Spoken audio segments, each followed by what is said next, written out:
بلکہ ہمارے علاقے میں بھی مشہور و معروف ہیں، جن کا کوئی تعارف کرانا ہمارے لیے ضروری نہیں ہے، ہم میں سے ہر ایک ان کو پہچانتا ہے، جن سے میری مراد استاد محترم حافظ مولانا عبدالعلیم اسماعیل خطیب ندوی مدد اللہ العالی۔ مولانا اپنی فراغت کے بعد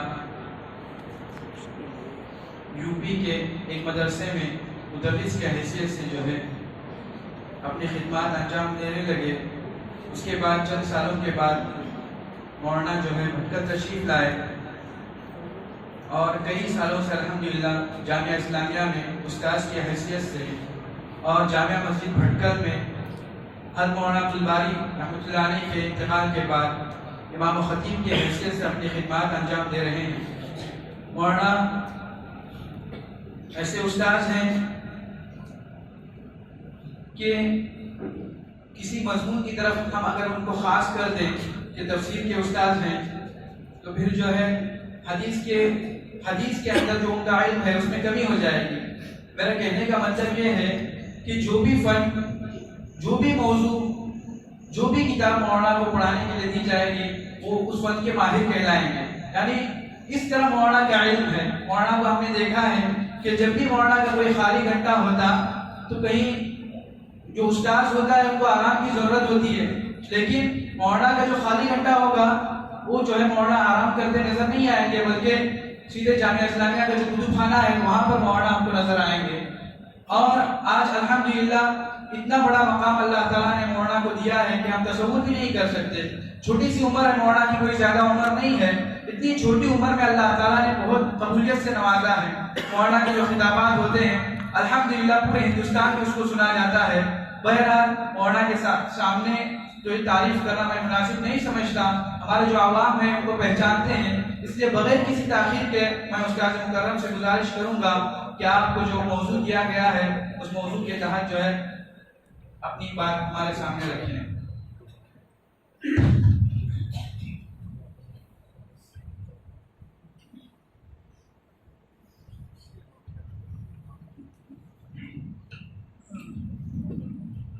بسم اللہ الرحمن الرحیم،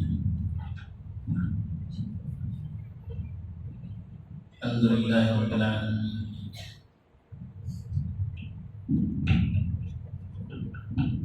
والصلاة والسلام علی سید الانبیاء والمرسلین خاتم النبیین محمد وعلی آلہ وصحبہ اجمعین، اما بعد۔ اعوذ باللہ من الشیطان الرجیم، بسم اللہ الرحمن الرحیم۔ ومن الناس من يشتري لهو الحديث ليضل عن سبيل الله بغير علم ويتخذها هزوا۔ میرے دینی اور ایمانی بھائیوں، بزرگوں اور دوستوں، ہم اور آپ سب جانتے ہیں کہ اللہ تعالیٰ نے اتنی بڑی اس دنیا کو بے مقصد پیدا نہیں کیا ہے، ایک بڑے مقصد کے تحت اس دنیا کو پیدا کیا۔ وما خلقنا السماوات والارض وما بينهما لاعبين ما خلقناهما الا بالحق۔ اللہ تعالیٰ نے خود قرآن مجید میں ارشاد فرمایا کہ ہم نے آسمانوں اور زمین کو اور ان دونوں کے درمیان جتنی بھی چیزیں ہیں ان کو بیکار ہم نے پیدا نہیں کیا، بلکہ ہم نے ایک مقصد کے تحت پیدا کیا ہے۔ وہ مقصد کیا ہے؟ وہ مقصد یہ ہے کہ اس سرزمین پر، اس دنیا میں اللہ تعالیٰ کی عبادت کی جائے، اس کی شریعت پر عمل کیا جائے، اور اس نے اس دنیا میں جو چیزیں انسانوں کی خدمت کے لیے، انسانوں کے فائدے کے لیے، انسانوں کی راحت کے لیے اور انسانوں کی زندگی کو خوشگوار بنانے کے لیے پیدا کی ہے، ان چیزوں کو اللہ کی مرضی کے مطابق استعمال کیا جائے۔ اور انسانوں کو اللہ تعالیٰ نے اس دنیا میں جو بسایا ہے وہ بھی ایک بڑے مقصد کے تحت بسایا۔ چنانچہ خود اللہ تعالیٰ نے ارشاد فرمایا وما خلقت الجن والانس الا ليعبدون، کہ میں نے انسان اور جنات کو صرف اس لیے پیدا کیا کہ وہ اللہ کی اطاعت کرے۔ عبادت کا مطلب دنیا میں ہم اللہ کے احکام کے تابع رہ کر زندگی گزاریں، چاہے وہ جس کو ہم عبادت کہتے ہیں، نماز ہے، روزے ہیں، حج، زکوٰۃ ہے، وہ چیزیں ہوں، یا ہماری زندگی کے دوسرے پہلو، ہم کاروبار کرتے ہیں، ہماری شادی بیاہ ہوتی ہے، ہماری معاشرت کی اپنی زندگی ہوتی ہے، سوشل زندگی، سماجی زندگی ہوتی ہے، آپسی رشتہ داریاں ہوتی ہیں، دوسری اور ہماری سرگرمیاں ہوتی ہیں، ان ساری چیزوں میں ہم اللہ کے احکام کے تابع رہ کر زندگی گزارے، اسی کو عبادت کہتے ہیں۔ اور اسی مقصد کے لیے اللہ تعالیٰ نے انسان کو پیدا کیا، اور صرف پیدا ہی نہیں کیا، اللہ تعالیٰ نے انسانوں کے لیے عقل دی، سوچنے سمجھنے کی صلاحیت دی۔ وَجَعَلْنَا لَكُمُ السَّمْعَ وَالْأَبْصَارَ وَالْأَفْئِدَةَ، آنکھیں دی، کان دی، دل دیا، سوچنے سمجھنے کی صلاحیت دی۔ یہ ساری چیزیں کیوں دی؟ عقل کیوں دی؟ اتنی ساری صلاحیتیں اللہ نے کیوں دی؟ بلکہ اللہ تعالیٰ نے تو قرآن مجید میں یہاں تک فرمایا کہ جتنی مخلوقات اللہ تعالیٰ نے دنیا میں پیدا کی، انسان کے علاوہ بھی بے شمار مخلوقات ہیں، ان ساری چیزوں کو اللہ نے پیدا کیا۔ ایسی بھی مخلوقات ہیں جن کے سامنے طاقت، قوت اور جسمانی اعتبار سے انسان کی کوئی حیثیت نہیں۔ ہاتھی ہے، شیر ہے، ان کے سامنے انسان کی کیا حیثیت؟ بڑے بڑے پہاڑ ہیں، سمندر ہے، آسمان ہے، آسمان میں ہزاروں ستارے سیارے ہیں، ان سب کے سامنے انسان کی کیا حیثیت؟ لیکن ان ساری مخلوقات کو اللہ تعالیٰ نے انسان کی خدمت کے لیے پیدا کیا کہ انسان اس سے فائدہ اٹھائے۔ وَسَخَّرَ لَكُم مَّا فِي السَّمَاوَاتِ وَمَا فِي الْأَرْضِ، آسمان اور زمین کی جتنی چیزیں ہیں وہ آپ کے لیے مسخر کر دیا۔ مسخر کا مطلب جس سے ہم فائدہ اٹھا سکتے ہیں، اپنے مقصد کے لیے ہم ان کو استعمال کر سکتے ہیں، ان کو گویا کہ اللہ نے ہمارے تابع بنایا۔ اب اتنا بڑا مقام کیوں دیا؟ وَلَقَدْ كَرَّمْنَا بَنِي آدَمَ، ہم نے آدم کی اولاد کو بہت بڑا اعزاز دیا۔ وَحَمَلْنَاهُمْ فِي الْبَرِّ وَالْبَحْرِ، خشکی اور سمندر میں ہم نے ان کے لیے قدرت دی، ان کے لیے ہم نے اس پر قدرت دی۔ وہ سمندر کو بھی اپنے قبضے میں لے لیتا ہے، سمندری راستوں سے، خشکی کے راستوں سے وہ سفر کرتا ہے، ادھر سے ادھر جاتا ہے، نقل مکانی کرتا ہے، کاروبار اپنے کرتا ہے، ہر چیز کرتا ہے۔ یہ ساری چیزیں کیوں کیا؟ اتنا بڑا مقام اللہ نے کیوں دیا؟ تاکہ اللہ تعالیٰ کی ان صلاحیتوں کو وہ اللہ کی مرضی کے مطابق وقف کر دے، اس کو استعمال کرے۔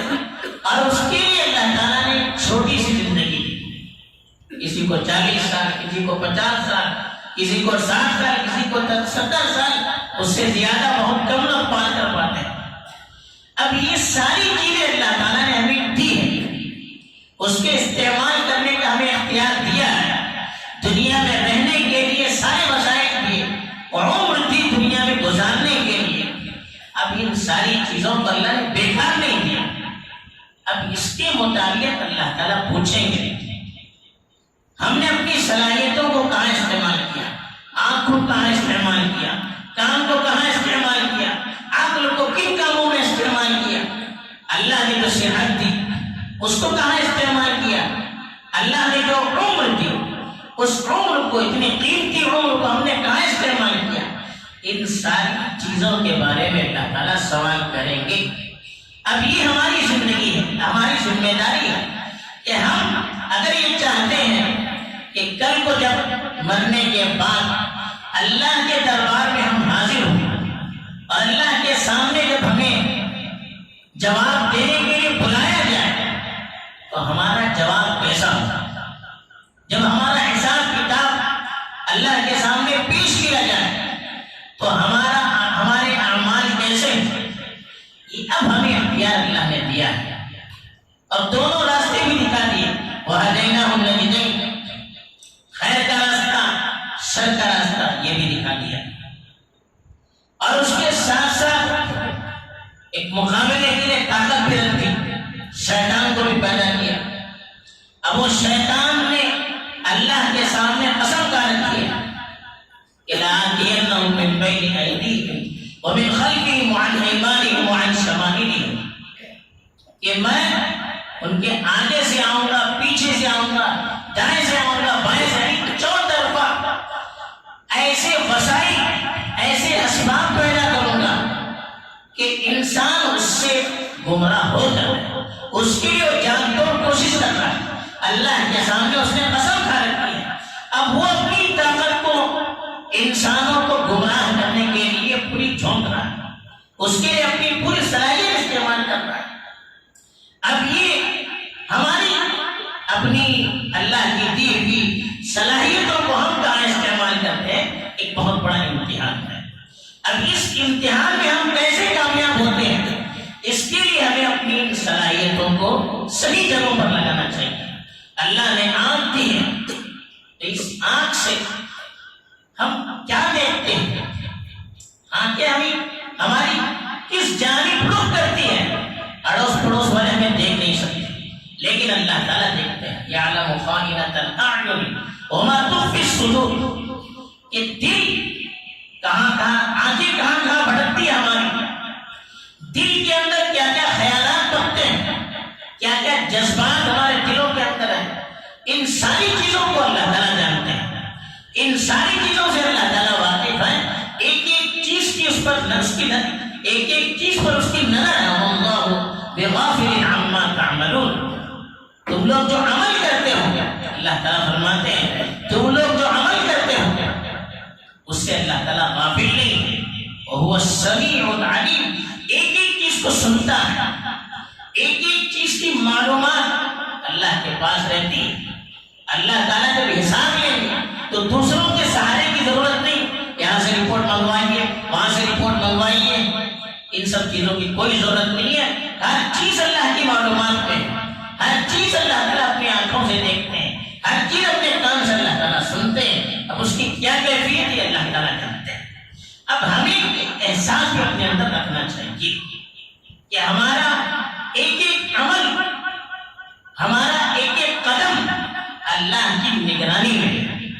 جیسے کسی کمپنی میں لوگ کام کرتے ہیں، آفس میں کام کرتے ہیں، تو وہاں جب سی سی کیمرے لگے ہوئے رہتے ہیں تو سب بالکل ایکٹیو رہتے ہیں، ہر فرد وہاں کا بالکل سرگرم رہتا ہے، کوئی ایسا کام نہیں کرتا ہے جس سے کل کو غلط رپورٹ پیش ہو اس کے مطابق، اس لیے کہ ساری چیزیں پیش ہوتی ہیں سی سی کیمرے کے ذریعے سے، ہر چیز پیش ہوتی ہے۔ اب کل اگر کچھ بھی خیانت ہو جائے، اونچ نیچ ہو جائے یا کوئی غلط کام ہو جائے تو سی سی کیمرے کے ذریعے سے ہر چیز ہمارے سامنے پیش کی جائے گی۔ وہ آپ کی عدالت، وہ آپ لوگوں نے شو دیکھا ہوگا، اس میں بلایا جاتا ہے، پوچھا جاتا ہے آپ نے ایسا کیا تھا، نہیں کہتے تو فوراً ان کی ویڈیو ان کے سامنے پیش کی جاتی ہے۔ اس دنیا میں اللہ تعالیٰ نے چھوٹا سا ایک ریاست دکھلایا، ایک دنیا میں ایک انسان جس کو اللہ نے پیدا کیا ہے، وہ اپنی عقل سے اتنی چیزیں دنیا میں ایجاد کر سکتا ہے کہ ہماری ایک ایک چیز اس کے اندر کیچ ہو جاتی ہے۔ آج تو ایسی ایسی چیزیں ہو گئی، یہ موبائل بغیر کسی چیز کے ریکارڈ ہو رہا ہے، ہر چیز ہماری سیٹلائٹ کے ذریعے سے کیچ کی جا رہی ہے۔ سی سی کیمرے تو دور چلے گئے، اب سیٹلائٹ کے ذریعے سے چیزیں کیچ ہو رہی ہے، آدمی کہاں جا رہا ہے، کہاں آ رہا ہے، ایک ایک چیزوں کی نگرانی ہو رہی ہے، ایک ایک باتیں نوٹ ہو رہی ہے۔ اور بہت سے ہم میں سے بھی لوگ ہیں جن کی ایک ایک چیزیں نوٹ ہوتی ہیں، کون سا پیپر پڑھتے ہیں، کون سا نیوز سنتے ہیں، یہ بھی ان کو معلوم ہے۔ یہ ساری چیزیں دنیا میں ہو رہی ہیں، تو اللہ کا سسٹم، اللہ کا نظام کتنا چوکنا ہوگا، کتنا مضبوط ہوگا، یہ حقیقت ہمارے دل میں اترنی چاہیے۔ جب تک یہ حقیقت دل میں نہ اترے، جب تک یہ عقیدہ دل میں بیٹھ نہ جائے، انسان کا رخ صحیح طرف جانا بڑا مشکل ہو جاتا ہے، انسان کا گناہوں سے بچنا بڑا مشکل ہو جاتا ہے۔ ایک زمانہ تھا کہ گناہ کرنے کے لیے انسان کو کئی کئی دنوں پہلے سے سوچنا پڑتا تھا کہاں جا کر گناہ کرنا ہے، کہاں چھپ کر کرنا ہے، کس جگہ جانا ہے. کوئی فلم دیکھنی ہوتی کئی دن پہلے اس کا پلان کرتے تھے، لوگ دیکھنے نہ پائے. کوئی دوسرا غلط کام کرنا ہوتا تو اس کے لیے پوری تدبیر، پورا پلان تیار کر کے لوگوں سے چھپ چھاپ کر کہیں دوسری جگہ جا کے آدمی اپنے گناہ کرتا تھا. لیکن آج ایسی چیزیں ہمارے سامنے آ چکی ہے کہ ہمیں کہیں جانے کی ضرورت نہیں ہے. ہمارا بیڈ روم ہی ہمارے لیے پورے گناہوں کا اڈا بن جاتا ہے. آج ہاتھوں میں ہماری چھوٹی سی ڈبے آ گئی ہے. موبائل کی شکل میں ایک ایسی چیز ہمارے ہاتھ میں آ چکی ہے جس نے ہماری پوری صلاحیتوں کو اپنی طرف کھینچ لیا. آج کوئی دیکھنے والا نہیں. آدمی کیا سمجھتا ہے میں موبائل لے کر بیٹھوں گا، میں کچھ بھی دیکھوں گا، کمرہ بند ہے، کوئی دیکھنے والا نہیں. لیکن قرآن کیا کہتا ہے؟ وَإِنَّ عَلَيْكُمْ لَحَافِظِينَ كِرَامًا كَاتِبِينَ يَعْلَمُونَ مَا تَفْعَلُونَ. تمہارے پیچھے نگہبان پڑے ہوئے اللہ کے 2 فرشتے ہیں، وہ نوٹ کرتے ہیں، تحریر کرتے ہیں، اور جو کچھ تم عمل کرتے ہو وہ دیکھ رہے ہیں.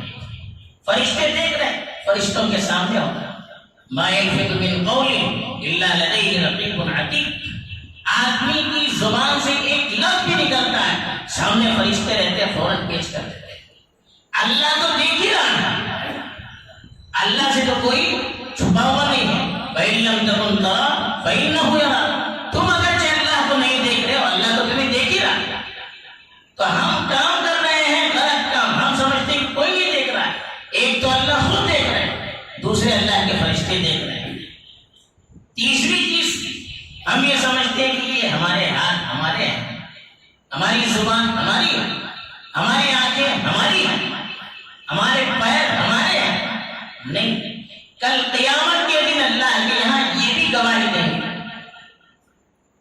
وقالوا لجلودهم لم شهدتم علينا قالوا انطقنا الله الذي انطق كل شيء. جب انسان کی چمڑیاں تک اللہ کے سامنے گواہی دے گی وہ پوچھیں گے ہمارے خلاف آپ کیوں گواہی دے رہے ہیں؟ کہا کہ اللہ نے ہمیں بولنے کی صلاحیت دی، اس نے ہر چیز کو بولنے کی صلاحیت دی، اس نے ہمیں بھی صلاحیت دی. آج دیکھیے موبائل بولتا ہے، ٹیلی ویژن بولتا ہے، ہر چیز بولتی ہے. تو اللہ تعالیٰ چمڑی سے بلوائے یوم تشہد علیہم السنتہم وایدیہم وارجلہم بما کانوا یعملون. اس دن زبان، ہاتھ، پیر سب گواہی دیں گے. ہاتھ کہیں گے یا اللہ اس نے فلاں فلاں کام مجھ سے کیا ہے. پیر کہیں گے کہ یا اللہ فلاں فلاں کام مجھ سے اس نے کیا ہے. آنکھیں گواہی دیں گی، ہر چیز اللہ کے یہاں گواہی دے گی. کوئی چیز ہماری چھپی بھی نہیں ہے. ہم یہ نہ سمجھیں کہ ہم گناہ کریں گے چھپ کر کریں گے، کوئی ہمیں دیکھنے والا نہیں. اللہ تعالیٰ کی طاقت ہر موڑ پر ہمیں دیکھ رہی. ہمارے اعضاء یہ ہمارے مخالف بنیں گے، ہماری آنکھیں یہ ہمارے مخالف بنیں گے، ہمارے پیر یہ ہمارے خلاف گواہی دیں گے. تو پھر انسان کیا کر پائے گا؟ دنیا میں تو ہم اپنے آپ کو محفوظ سمجھتے ہیں، لیکن آخرت میں محفوظ نہیں رہ سکتے. اور موت کب آئے گی آپ خود دیکھ رہے ہیں کہ بیٹھے بیٹھے آدمی چلا جاتا ہے. نہ بوڑھا ہونے کی ضرورت، نہ بیمار ہونے کی ضرورت، نہ حادثے کی ضرورت، نہ کسی چیز کی ضرورت. آخری دور میں جیسے حدیث میں آتا ہے اچانک اموات کثرت سے ہوں گے. آج ہم اپنی آنکھوں سے دیکھ رہے ہیں کہ کس طرح سے آدمی مرتا احساس نہیں ہوتا. کل ہمارے ساتھ تھا، کھا رہا پی رہا، ابھی اچانک اٹیک ہو گیا، ختم ہو گیا. تو موت کب آ رہی ہے یہ کسی کو پتا نہیں ہے. اب اس کے آنے سے پہلے ہمیں اپنے بارے میں سوچنا چاہیے کہ ہماری یہ صلاحیتیں کہاں صرف ہو رہی ہیں. اتنی اچھی طاقت، صلاحیت، دیکھیے ہمارا وقت کتنا قیمتی ہے. آج سوشل میڈیا کے ذریعے سے دیکھیے موبائل ہے، اچھا کام بھی اس سے ہوتا ہے. کوئی چیز ایسی نہیں ہے جس سے خالی غلط ہی کام ہوتا ہے. دیکھیے ایک چیز استعمال انسان کرتا ہے، استعمال کا اثر ہوتا ہے. چاقو ہے، چاقو کو آپ صحیح استعمال کیجیے، آپ گوشت کاٹ سکتے ہیں، ترکاری کاٹ سکتے ہیں، پھل کاٹ سکتے ہیں، آپ کے فائدے میں. لیکن اسی چاقو کو اگر آپ غلط استعمال کریں اس سے خوریزی ہو جائے گی، قتل و غارت نہیں ہو جائے گی۔ آگ ہے، آگ کو آپ چولہے کے نیچے رکھیے تو اس سے آپ کا سالن بھی بنے گا، چاول بھی بنے گا، کھانا بھی پکے گا، ناشتہ بھی پکے گا، آپ کے لیے وہ آگ فائدہ مند ہوگی۔ اسی آگ کو اگر آپ نے کھیتی میں ڈال دیا، ایسے اڑا دیا، سوکھی کھیتی کی وہاں آگ لگی، پوری کھیتی جل جائے گی۔ مکان میں پھینک دیا اڑا، پورا مکان جل جائے گا۔ استعمال پر ایسے ہی موبائل ہے، اس کے اندر بے شک بہت سی اچھائیاں بھی ہیں۔ آدمی اگر چاہے تو اس کے ذریعے سے بہت بڑا دعوتی کام کر سکتا ہے، اصلاحی کام کر سکتا ہے، دینی کام کر سکتا ہے، لیکن کرنے والے کتنے ہیں؟ شراب کے بارے میں بھی کہا گیا وَإِثْمُهُمَا أَكْبَرُ مِن نَفْعِهِمَا، کہ اس میں جو گناہ ہے وہ اس کے فائدے سے بڑا ہوگا۔ فائدے ہیں لیکن جو گناہ ہو رہے تھے، جو نقصانات تھے، اس کے فائدے سے زیادہ ہے۔ آج ہم لوگوں نے اپنے استعمال سے موبائل کو اس مقام پر لا کر کھڑا کر دیا، ورنہ موبائل بھی نفسی کوئی بری چیز نہیں۔ اتنے اس سے کام ہوتے ہیں، بڑے بڑے بزنس اس سے ہوتے ہیں، دین کے بڑے بڑے کام ہوتے ہیں، ملی کام کتنے ہوتے ہیں، سماجی کام کتنے ہوتے ہیں، بہت سے کام ہوتے ہیں، لیکن جو اچھی طرح سے اس کو استعمال کرتا ہے اس کے لیے وہ چیز اچھی ہے۔ لیکن وہ کتنے لوگ ہیں، خاص طور پر نوجوانی، وہ عمر جو بننے کی عمر ہے، اچھی عمر 16 سال 17 سال 18 سال، یہ بننے کی عمر ہوتی ہے۔ اس عمر میں انسان ڈھلتا ہے، اس عمر میں انسان کے اندر اخلاق پیدا ہوتے، پیش کرنے کی صلاحیت ہوتی ہے، اچھی چیز ہو یا بری چیز، اسی عمر میں انسان پیش کرتا ہے۔ اب اس عمر میں اگر انسان اچھی لائن اس کو مل گئی تو وہ اچھائی کی طرف بڑھتا چلا جاتا ہے، لیکن اگر اسی عمر میں اگر اس کی نوجوانی غلط رخ اختیار کر گئی تو پھر سمجھیے کہ اس کا زوال شروع ہو جاتا ہے۔ آج یہی ہماری حالت ہو گئی ہے، نوجوانوں کو اس میڈیا نے، اس موبائل نے، خاص طور پر سوشل میڈیا نے کس طرح سے برباد کیا ہم سوچ نہیں سکتے۔ دینی اعتبار سے دیکھیے کتنا نقصان ہو رہا ہے۔ موبائل میں آدمی بیٹھ جاتا ہے، اب کیا کیا اس کے اندر چیزیں ہیں آپ خود جانتے ہیں، فیس بک ہے، واٹس ایپ ہے، ٹویٹر ہے، انسٹاگرام ہے، اور کیا کیا چیزیں اس کے اندر آ گئی، اور یوٹیوب کے ذریعے سے جو فحاشی اور بے حیائی جا رہی ہے ہم لوگ اپنی آنکھوں سے دیکھ رہے ہیں۔ بڑا ہو یا چھوٹا، جب آدمی لے کر بیٹھے تو کتنا وقت اس کے اندر جاتا ہے۔ رات میں لے کر بیٹھ کے آدمی 2 گھنٹے 3 گھنٹے رات ہو جاتی ہے، لیکن نیند اس وقت نہیں آتی۔ پڑھنے کے لیے کہیے نیند آ جائے گی، عبادت کے لیے کہیے نیند آ جائے گی، ماں کسی کام کے لیے بھیجے تو نیند آ جائے گی، لیکن موبائل میں آپ بیٹھیے کس طرح سے آپ کا وقت گزر جائے گا آپ کو خود پتہ نہیں چلتا۔ اب یہ وقت ہمارا جو وقت قیمتی سونے کا، ابھی نیند دیکھیے صحت کے لیے بھی ضروری ہے۔ وَجَعَلَ اللَّيْلَ سَكَنًا وَجَعَلْنَا نَوْمَكُمْ سُبَاتًا، رات کو اللہ نے سکون کا ذریعہ بنایا، نیند کو اللہ نے راحت کا ذریعہ بنایا۔ اگر وہ اپنے وقت پر ہم نیند، جو سونے کا وقت اللہ نے دیا، اس کو اگر ہم اس کام کے لیے استعمال نہیں کریں گے تو پھر کیا ہوگا؟ آدمی کا پھر الٹی گنگا الٹی بہنے لگے گا، اب رات میں سو نہیں پائے گا، فجر کی نماز قضا ہو جاتی ہے۔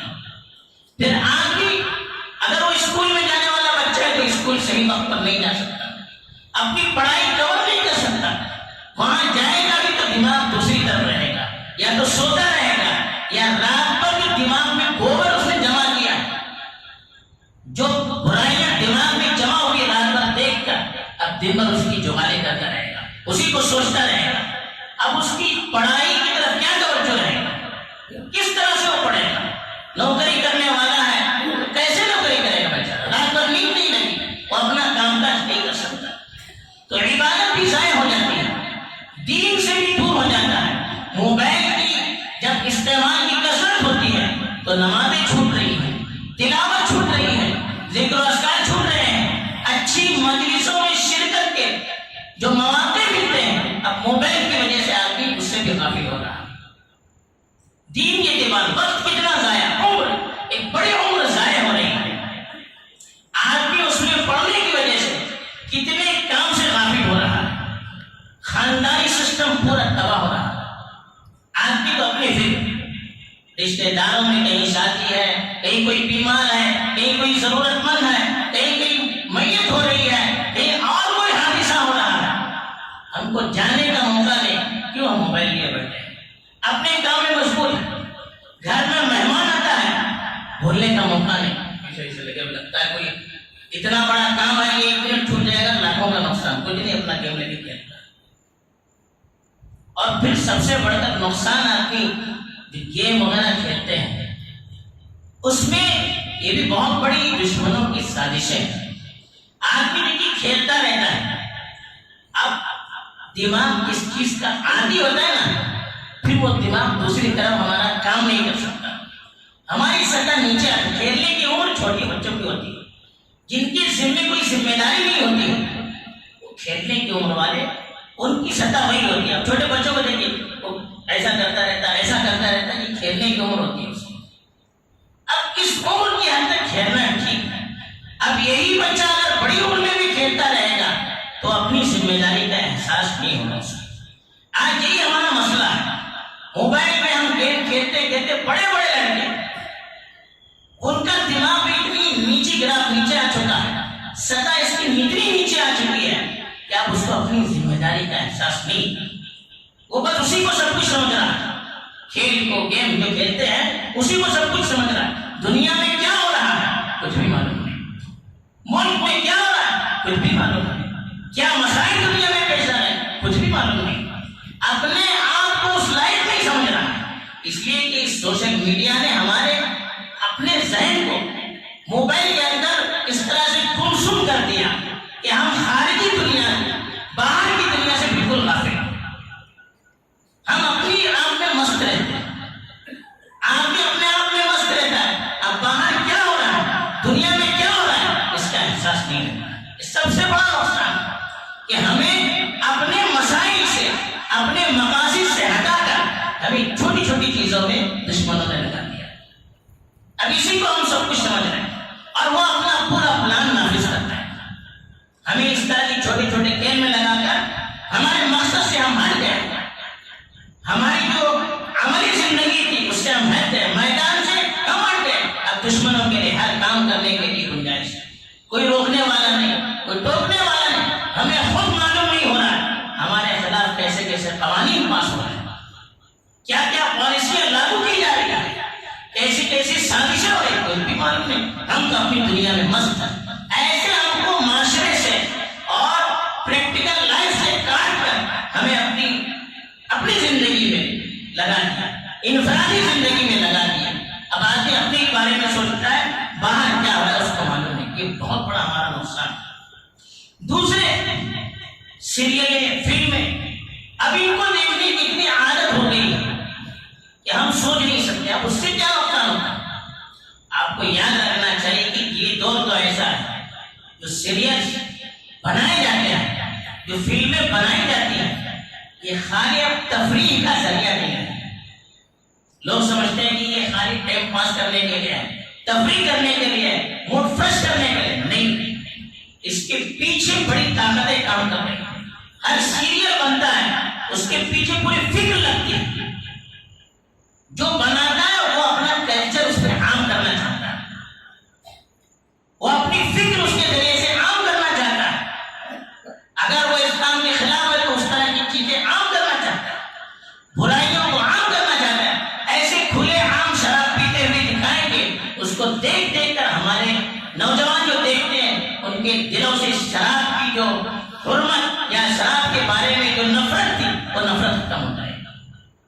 بے حیائی کو لڑکے لڑکی میں اس طرح سے پیار کرتے تھے، کھلا کھلا دکھلائیں گے کہ اس کی جو شریعت کی حرمت ہے، شریعت میں جس طرح سے اس پر پابندی لگائی گئی ہے وہ تقدس ختم ہو جائے گا اور آدمی اس کو کھلا کھلا جائز کرے گا۔ بے پردہ گھومنے کی اتنی عادت، اب وہ لڑکیاں دیکھتے دیکھتے ان کو اب پردے میں نفرت ہونے لگتی ہے۔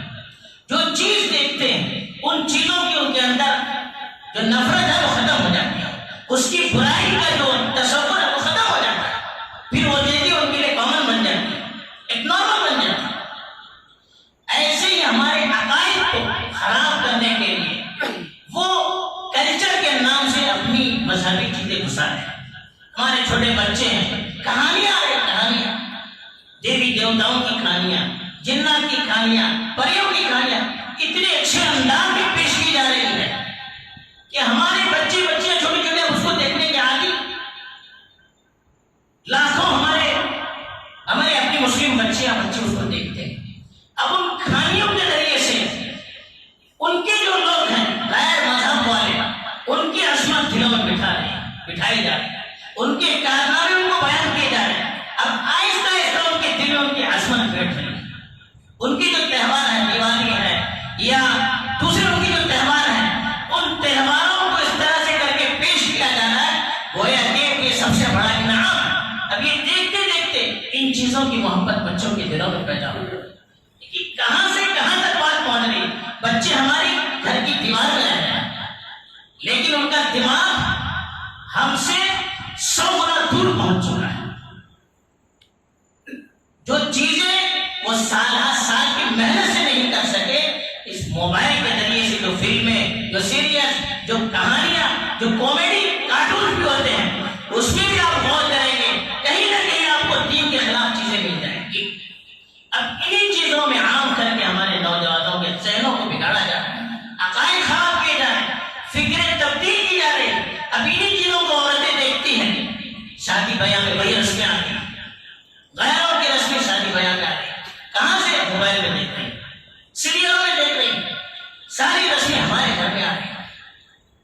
بچوں کی زبان پر شرکیہ کلمات آ رہے ہیں، کیوں؟ وہ بھجن وہاں پر بجائے جا رہے ہیں۔ جو ایکٹرس ہوتے ہیں ان کی زبان پر وہ الفاظ اس طرح سے آتے ہیں، اس کو سنتے سنتے ہمارے بچوں کی زبان پر بھی آ جاتے ہیں۔ تقریر میں اللہ کو پکارنے کے بجائے جیسے ان کے وہ ایکٹر ان کے دیوی دیوتاؤں کو پکارتے ہیں، ہمارے بچے بھی پکارنے لگتے ہیں۔ بات کہاں سے کہاں تک پہنچ رہی ہے؟ ایمان ہمارا ختم ہو رہا ہے، تہذیب ہماری ختم ہو رہی ہے، لیکن ہمیں احساس نہیں، ہم ذرا بھی اس پر غور نہیں کر رہے ہیں۔ کتنی عمریں ہماری برباد ہو رہی ہیں، صلاحیتیں ہماری تباہ ہو رہی ہیں، نہ پڑھنے کے قابل رہتے ہیں، نہ کوئی کام کاج کے قابل رہتے ہیں، نہ نوکری نہ کاروبار، وہ بھی صحیح طور پر کر نہیں پاتے، دکان میں بیٹھے ہوئے نہ موبائل لے ہوئے۔ اب وہ اپنے کاروبار کی فکر کریں گے، اس کی ترقی کے بارے میں سوچیں گے یا اس میں لگے رہیں گے، پھر کاروبار کہاں آگے بڑھے گا؟ نقصان، گھاٹے میں، کاروبار گھاٹے میں چل رہا ہے، کیوں؟ وجہ اس کی نوکری کر رہا ہے آدمی، وہی نہیں اپنا موبائل لے کر بیٹھا تو کسٹمر آئے گا کیسے؟ چوک طرفہ ہمیں گھیرا جا رہا ہے، ہر میدان میں ہمیں پیچھے ڈھکیلا جا رہا ہے اور ہم احساس نہیں کر رہے ہیں۔ اور اتنی لگ رہی ہے، عورتیں بھی، بچہ رو رہا ہوتا ہے لیکن اتنا مگن ہوتے ہیں کہ اس کو دودھ پلانے کی، کھانے دینے کی فرصت نہیں۔ والدہ بلا رہی ہوتی ہے، باپ بچے کو بلا رہا ہوتا ہے لیکن وہ اتنا بچہ مست ہے کہ ان کے جواب دینے کی فرصت نہیں۔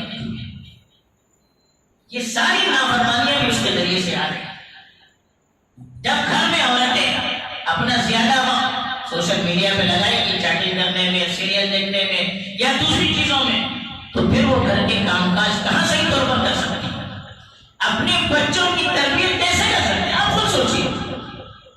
یہاں تک ہو رہا ہے کہ اب رات میں شوہر بھی کام کر کے آ رہا ہے، بیوی بھی تھکی آ رہی ہے گھر میں کام کر کے، اب دونوں بستر پر ہیں، اپنا اپنا موبائل دیکھ رہے ہیں۔ کیا ہوگا اس کے بعد؟ اب جو شوہر بیوی کی جو تعلقات تھے، ان کی پیار محبت کی باتیں تھی، جذبات کو آپس میں شیئر کرنا، وہ سب چیزیں ختم ہو گئی۔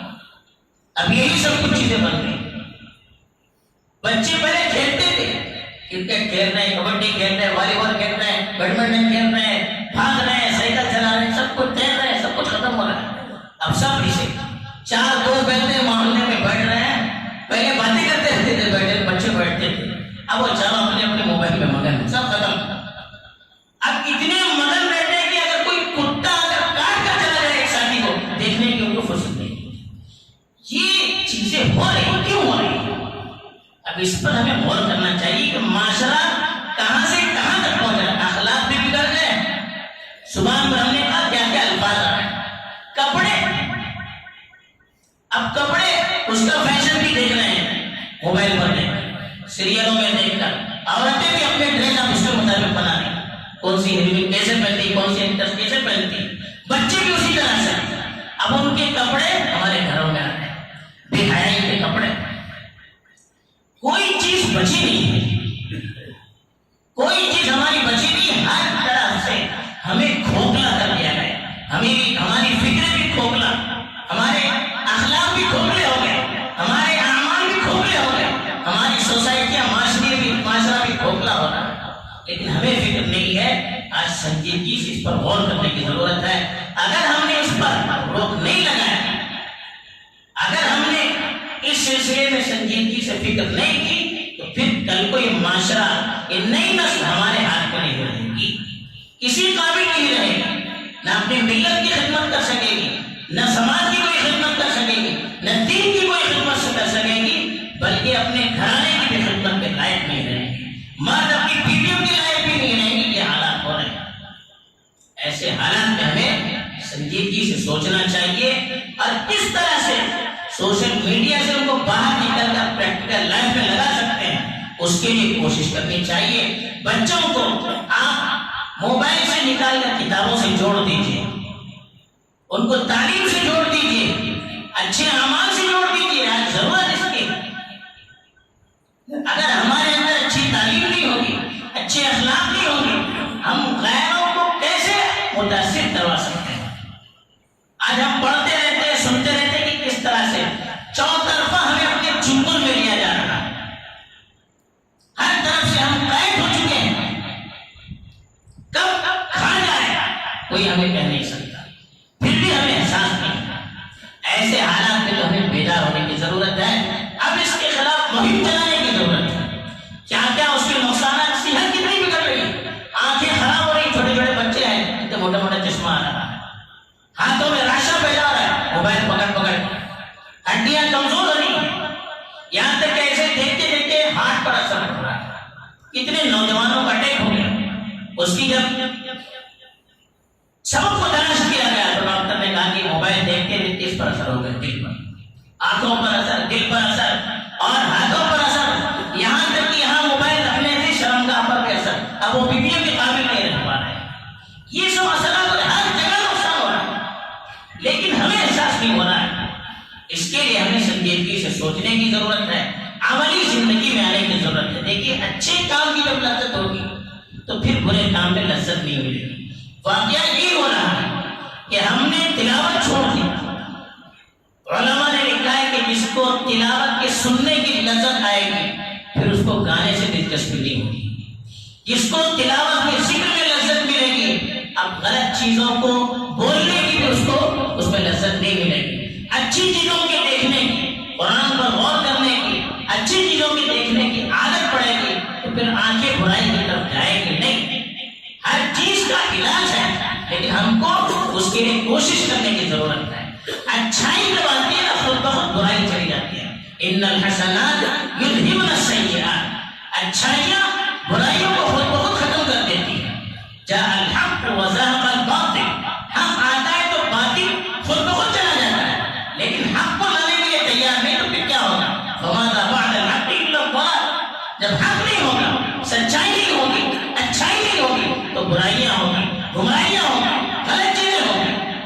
تو اس لیے ہمیں اچھائیوں کی طرف اپنے آپ کو موڑنے کی ضرورت ہے. نوجوانوں کو خاص طور پر اپنے آپ کو مسجد سے جوڑیے، نمازوں کی پابندی کیجیے، تعلیم پر زیادہ توجہ دیجیے. آپ پڑھیں گے، آپ کا بھی فیوچر بنے گا، آپ کی قوم کا بھی فیوچر بنے گا. آج ہمیں اچھے نوجوانوں کی ضرورت ہے جنہیں بڑے بڑے میدان میں گھسانے کی ضرورت ہے. آج دیکھیے ڈپارٹمنٹ میں کتنے ہمارے لوگ ہیں، در در ٹھوکریں ہماری عورتیں جانے کھاتی، ان کے سامنے ذلیل ہونا پڑتا ہے. اب کون، ہم خود آگے نہیں بڑھیں گے، کون ہمیں آگے بڑھائے گا؟ شکایت کریں گے ہم کو لے کر، آپ صلاحیت بنا کر دکھائیے، کون آپ کو لینے کے لیے تیار نہیں ہوتا. آپ کو معلوم ہے امریکہ میں یہودیوں کی آبادی کتنی ہے؟ آٹے میں نمک کی طرح ہے. اور یہودیوں اور عیسائیوں میں ازلی دشمنی ہے. لیکن آج پورے امریکہ پر یہودیوں کا کنٹرول ہے. کیوں؟ انہوں نے اس طرح سے اپنی صلاحیت بنوائی، اپنے آپ کو اس طرح سے تیار کیا. وہاں کی عیسائی میجارٹی میں ہوتے ہوئے وہاں کے عیسائی ان کو بڑے بڑے عہدوں پر رکھنے پر مجبور ہو گئے. ایسے اس لیول کا کوئی مل نہیں رہا. تو آپ بن کر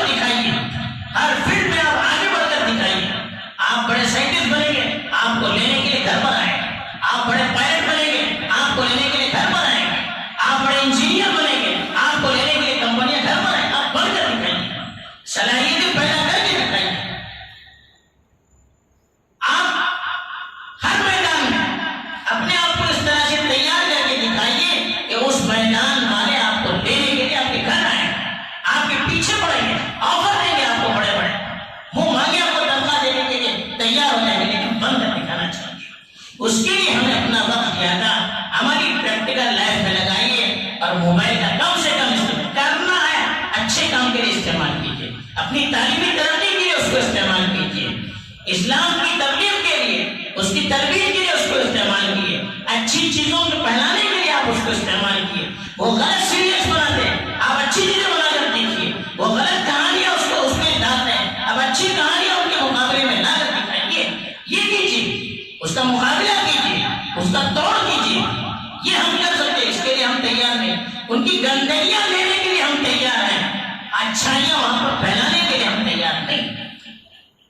تو اچھائیوں کے لیے اس کو استعمال کیجیے، اچھا روح اسے دیجیے، لیکن یہ سب کب ہوگا؟ جب ہم خود تیار ہوں گے، جب ہمیں خود اپنی ملت کا احساس ہوگا، اپنے مستقبل کا احساس ہوگا، اپنی ترقی کا احساس ہوگا، اپنے خدا کی نگرانی کا احساس ہوگا، تب یہ کام ہوگا، ورنہ پھر نہیں ہو سکتا ہے۔ اس کے لیے ابھی سے محنت کیجیے، کوشش کیجیے۔ علماء و اکرام ماشاء اللہ یہاں نوجوان کام بھی کر رہے ہیں، نوجوانوں کے لیے فکر کریں، آپ مطالبہ کیجیے، ہمارے لیے درس قرآن کا اہتمام کیجیے، ہمارے لیے درس حدیث کا اہتمام کیجیے، ہمارے لیے فقہ کے درس کا اہتمام کیجیے، ہمارے لیے ہماری ہسٹری سیکھنا چاہتے ہیں، اس کو جاننا چاہتے ہیں، اس کے لیے ہمارے لیکچرز کا اہتمام کیجیے۔ آپ ابھی مطالبہ کیجیے ان سے، آپ کو علماء بلائیں، آپ علماء کو بلائیے کہ نہیں ہمیں چاہیے، ہمیں ٹائم دینا چاہیے، آپ اپنی طرف سے ان سے مطالبہ کیجیے، ڈیمانڈ کیجیے کہ ہمیں فلاں فلاں ٹاپک پر ہم آپ سے سننا چاہتے ہیں، فلاں فلاں ٹاپک پر ہمیں نالج چاہیے، آپ ہمیں اس کے لیے انتظام کیجیے۔ پھر دیکھیے کتنا انقلاب آئے گا، ایک ماڈل یہاں بنے گا۔ جب ہم اس طرح کی چیزوں میں لگائیں گے تو یہ سوشل میڈیا سے ہمارا جتنا ہو سکتا ہے تعلق کم ہوتا چلا جائے گا۔ اور آج کل یہ بھی یاد رکھنا چاہیے، اتنے ہمارے نوجوان پکڑے جا رہے ہیں، کیوں؟